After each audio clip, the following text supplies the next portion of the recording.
शारदे मैया के यो भैया, शारदे मैया के, हाँ शारदे मैया के यो भैया, शारदे मैया के चलियो पूजा कराया जो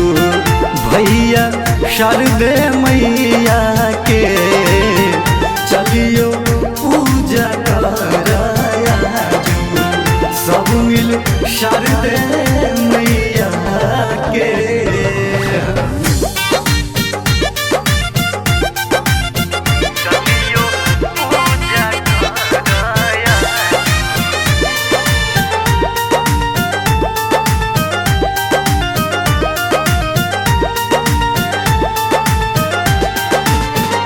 पूजन के डाला सजा कर और हुल के माला बना कर, पूजन के डाला सजा कर और हुल के माला बना कर वीरा बाली मैया के हे यो सुर के रचैया के चलियो पूजा कराया जो भैया शारदे मैया के चलियो पूजा कराया जो भैया शारदे मैया के चलियो पूजा कराया जो।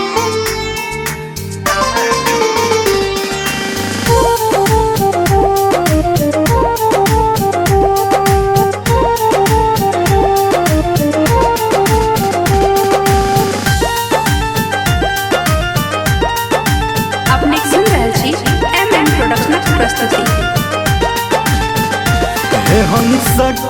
माको के सवारी एलखिन बेटा के दुआरी,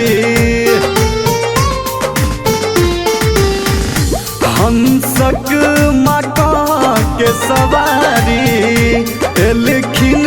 बेटा के दुआरी विद्या के देवी के हे यो विद्या के देवी के चलियो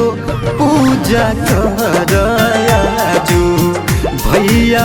शारदे मैया के चलियो पूजा कराया जो भैया शारदे मैया के चलियो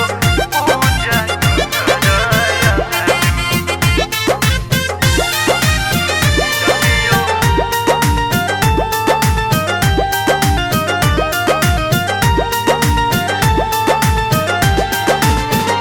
बेटा नटवर के अरजिया सुनथिन मैया जी विपतिया, बेटा मुकेश करजिया सुनथिन मैया जी विपतिया हे हंस वाली मैया के